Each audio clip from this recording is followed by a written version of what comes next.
if you go there today, I understand, because you got to study things geographically. When you go in there, when you're trying to travel the roads of Jesus, when you get there, there's a fork in the road. And what you need to understand, that's significant, because the day is a day that you need to understand that you at a fork in the road. It is up to you whether you leave here the same way you came in. It won't be on Pastor Picnic, because I'm going to lay it out to you. He says, verse 5, then come he to a city of Samaria, which is called Sychar, near the parcel of the ground, that Jacob gave to his son Joseph. Verse 6, now Jacob well was there, Jesus therefore being weary. Say impotent. Now, I want you to know something, because this is amazing. You understand that in our Bible, we got 4 gospel writers. And Matthew portrays Jesus as being the king. Mark portrays him as being a servant, and Luke as the perfect man. But John mostly always described Jesus as the mighty God. But in this text, you see the mighty God being weary.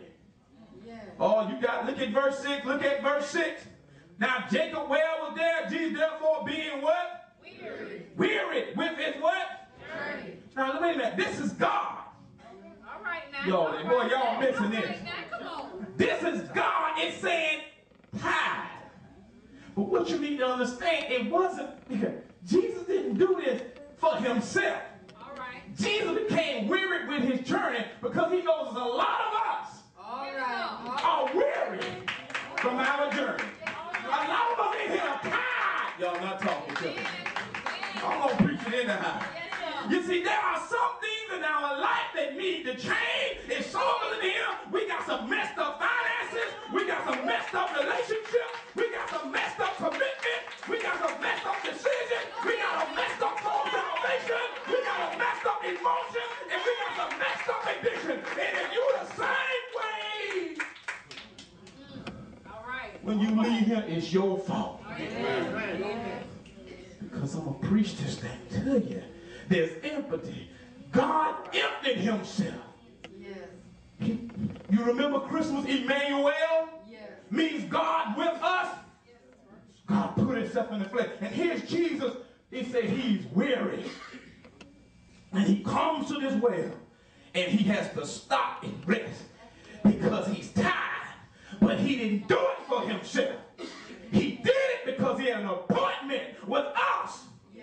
Because a lot of us in here are tired. Oh, you might look good on the outside.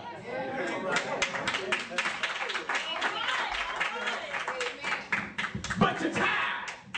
And you know what? You keep doing the same thing over and over again.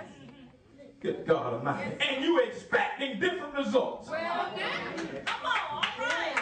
And do you know my seminary tells me, seminary training tells me that I got to preach on a college level. So since I got some college boys up in the house, let me advise you what Einstein said. Einstein said doing the same thing over and over and expecting different results. Einstein said it's insanity. Oh, all right now. All right. So why are we doing the same thing over and over again and expecting different results? It's insane. Say it's insane. Progress is impossible. Say impossible. Without change. So you're going to have to change something. But Sister Penny got this thing. She on it. Go give it up, girl. Go give it up. You know what I'm saying? Progress is impossible without change. Look at, if you want your finances to change, you gotta change. If you want your relationship to change, you gotta change. If you want your commitments to change, you gotta change. If you want your, look here. They messed me up. They called me back in 2006 and said, we want you to teach at a conference. And I said, what you want me to teach about? We want you to teach on putting the holy back in holy matrimony. I said, wait a minute. I know you ain't talking about me. Y'all not talking to me. Because I ain't got time to teach today. But I know you talking. You don't realize what it was like for me to commit myself to Sister Monique. It was nothing wrong with her, but the problem was with me. See, I didn't know if I could commit. Y'all, boy, I ain't got to go on, Lord. The problem wasn't with her. The problem was with me. I was a whore dog, and I came from a generation of whore dogs. So in order to do this thing, I had to break a generational curse. Something had to change. I had to get on my knees. Let me move it in. All right now. So here's Jesus. Say empathy.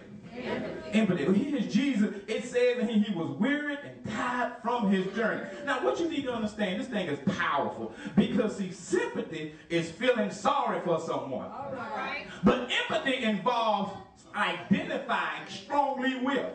Right now. All right. Come on. Oh, see, sympathy, it seems a feeling, mutual liking or understanding arising from someone's feeling. Listen, I've lost a loved one, and the Green family has lost one, so I can sympathize with them. But I can't empathize because I don't have their feelings. Oh, come on, guys. Don't miss it. Yes, sir. See, Jesus had the